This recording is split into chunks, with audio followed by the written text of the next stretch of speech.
Why does a smart person like me have to put up with such stupid people?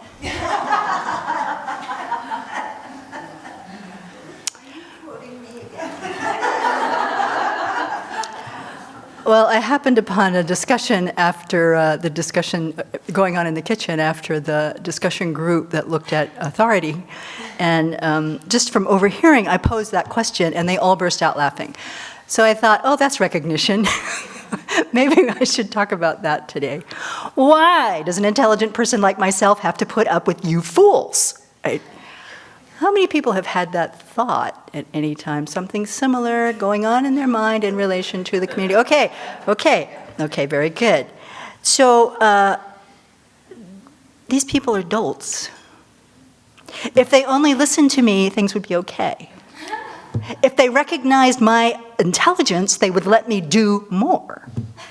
They would put me in charge of this, and then there would not be a problem. Yes? Yes. Yeah. Oh, don't want to be in charge. If they would just do it right, there wouldn't be a problem. So I can just judge the fools. Okay, some people want to be in charge. Some people don't want to be in charge. They would just want to blame us. And if they'd stop telling me what to do, because they don't know any more than I do, those stupid fools. Yes? We have that. Yes. So let's name that affliction. Arrogance. Very good. Name that affliction. We should do that as a game sometime. Act things out and go, name that affliction. It would be good for us. Yeah, arrogance. And there's a particular kind of arrogance that I want to talk about today. It's like, I'm so smart. I am so smart that I know better, I know best. No matter what they're telling me, I know my idea is better. You may even tell me exactly what you want to do, but because my idea is better, I'm going to do it that way. We've experienced it from both sides. And, this arrogance is so pernicious. And it's so hard to recognize in ourselves, and so easy to see in other people. And here's the worst part. Other people's arrogance is none of my business whatsoever. The only person's arrogance that should be my business is my own. And I have an abundance of, I will just confess it right here, everybody knows. And I will say, the first time someone identified me as arrogant, I was about 22. This was my partner at the time, who just, not even out of anger, just said, "You're so arrogant, da-da-da-da-da-da-da." And I think, well, I'm smart, I'm talented, I'm not bad looking. Sure, why not? Right? No problem. Arrogance is good for your career. It's good for your ambition. It propels you to go forward in life. We are so conditioned, actually, to putting ourselves forward and puffing ourselves up that when we come here, we don't even recognize that it's an afflicted mind. We think it's virtuous, which is a form of ignorance. It is really not virtuous. It is totally, totally deadly. It's deadly for ourselves, and it's deadly for life in the community. Really, when we're inflicting that, when we're viewing other people through the lens of our own superiority. Right? So technically, the definition is, I love the way Geshe Kelsang Wangmo writes this definition. She says, arrogance is a mental factor that focuses on ourselves and exaggerates our good qualities or superimposes good qualities we don't possess. While apprehending those qualities, we feel conceited and superior to others. Now, I think, actually, this is my personal theory. When we talk about that kind of arrogance with regard to authority issues when we come to the monastery, particularly here, especially about being smart, what I think our arrogance is puffing up is our fear of being overtaken or overwhelmed. Other people are telling us what to do. Other people are giving us assignments. Why am I moving sticks out there when I could be in here doing something meaningful for sentient beings, for example? Why am I scrubbing mold out of the walk-in when I could be in here doing something for sentient beings? And if they would stop telling me what to do, I would be of greater benefit to others. So there's some kind of threat going on that we respond to by kind of puffing up this, ourselves. And I would wager everybody here thinks they're pretty smart. Everybody here think they're pretty smart. Come on, you're pretty smart. You're pretty smart or you wouldn't be here. I mean, give me a break, admit it. Right? I think I'm pretty darn smart. And we have lots of evidence. Some of us have paper that proves it. Some of us have test scores that prove it. We have all kinds of achievements that prove that we're pretty smart. So when we're threatened about our identity, they're going to take me over. They don't know who I am. They don't see who I am. They're telling me what to do. Even in my area of expertise, they think their ideas are better than mine. It's a personal threat. So here we are focusing on ourselves and exaggerating our good qualities. And I also think, I just want to throw this in, this shows how smart I am. I remember a talk that Dr. Betsy Napper gave at Dharma Friendship Foundation over 20 years ago, where she was teaching on the 8 verses of thought transformation. And there's the verse that says, when others out of jealousy mistreat me with abuse, slander, and so on, I will practice accepting defeat. And someone said, how come jealousy? And what she said has stuck with me. She said, this is just my personal opinion. She said, this isn't scriptural. But she said, my observation of living in Asia and living here is that I think jealousy is more prevalent as a cultural affliction in the eastern part of the world.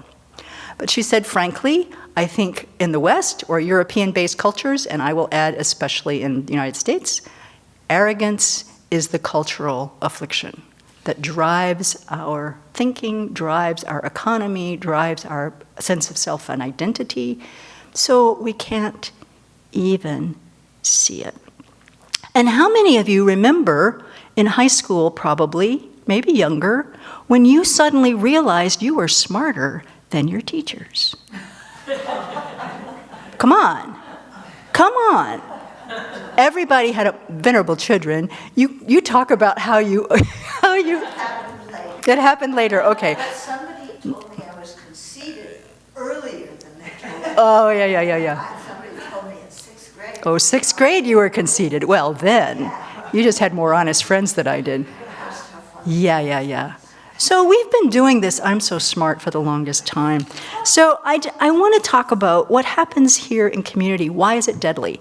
If you did think you were smarter than your teachers, if there was a moment when you came to that, did you believe a word they said to you after you had that realization?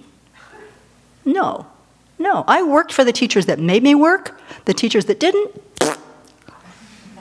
who cares, right? Oh, arrogant little snit, I tell you, I am, still. So if we're not open to receiving the guidance that we receive from our teachers here, also from our elders here, and also from each other, we all have something to share about our Dharma experience that's valuable. And if we're opening our ears and listening to it, my experience anyway, I learn a lot. When I'm puffed up about how much I know or what my status is or where I am or I'm number 3 on the list or whatever, I don't hear anything. And who loses from that? Me. The other thing that comes up in community, and this is the first verse that the first Dalai Lama, in his requesting protection from the 8 dangers, talks about so clearly. Dwelling in the mountains of wrong views of selfhood, puffed up with holding itself superior, it claws other beings with contempt. The lion of conceit, please protect me from that danger. It's totally accurate, isn't it? A contemptuous mind. When I've got arrogance going, I'm so smart. That mind of contempt, oh man, that is a nasty mind. It is really a nasty mind. And it does claw others with contempt. So if we're looking at it in terms of our authority issues in the Abbey, right? So I'm a junior, and I'm smarter than the senior that's trying to tell me what to do. That mind of contempt comes up. It comes up. Or if I'm a senior and I'm frustrated that I've told this junior 7 times to do the same thing this way, that mind of contempt comes up. And then how do we feel both as the contemptuous one and the receiver of someone's contempt? We feel crummy, really crummy. And how does that do with warmth and harmony and, consideration for others, feeling like we care for one another as a community? It stinks. It really stinks. So I want to talk just a few minutes about my own work with this, because I've found that the textbook, at least some of the textbook antidotes, are not so effective for me. Think of the 18 constituents, like, okay, so what? But what I can do is really analyze, and this is what I want to share with people. I think we all have this, so help yourself to these if you want. But first of all, if I'm thinking superior, I'm a superior over anything for any reason, what is a superior in Buddhism?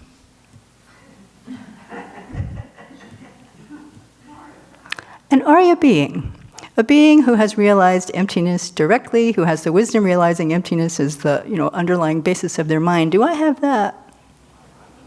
Let me tell you, I don't. I might act like I do sometimes, but I do not. Not acting, act it out, right? No, I am not a superior. So right off the bat, sitting and analyzing, come on, how smart are you? Come on, really. If you're so smart, why aren't you a superior? Chill, calm down. And then what is smart? What is smart? It means you have what? You have a report card, you have a certificate, you have a, what is smart? How do we identify smart? What even is intelligence? And when we talk about intelligence in Buddhism, there is a type that is innate that comes in with us. That's only the first type. We can cultivate it by hearing, thinking, meditating, developing our wisdom over time, and that's way more important and gets us way further down the pike than my innate intelligence that makes me superior to everybody else. It doesn't exist. It really is not anything that can be grasped, and it's not anything that makes me any better than anybody else. And so that's, for me, the third and maybe most important antidote, is to work consistently to remind myself I am an ordinary being. I am just an ordinary being, not special in any way. I have the same 5 aggregates. That's why meditating on the body was so helpful this winter. I have the same skin. I have the same teeth. I have the same kind of bones. I have the same bunions on my feet. I didn't used to have those. I have all these normal human things because I have a normal human body. Why do I have this normal human body? Because I took it under the force of karma and afflictions. I have the same afflictions as every other living being. I am just like everybody else. And therefore, any arisal of this sense of superiority is this gross exaggeration of something that isn't there. When we look at the 7 types of arrogance, the conceit of I am what I am, what I am. It's right there at the very basis of all of it, grasping this sense of I. So when we think about living in community, being just like everybody else, looking at each other, of course we have different experience, we have different things to share with each other. Some people are way smarter even than our highest teachers when it comes to how to use a cell phone, for example. There are different kinds of intelligence. But is that a reason to puff ourselves up over our Dharma teachers? I don't think so. I don't see any of them puffing themselves up over the rest of us who don't have the same level of realization or understanding that they do. So as models for how to practice and how to live in relationship with one another, I think this working with burying this idea, I am so smart, will help us tremendously. And help me too. So I'm working on it as best I can, but these are some of the ways that I deal with it. May we all recognize that we are just the same. And, progress steadily on to enlightenment. The first one there, please turn around and pull us the rest along. Okay, that's it.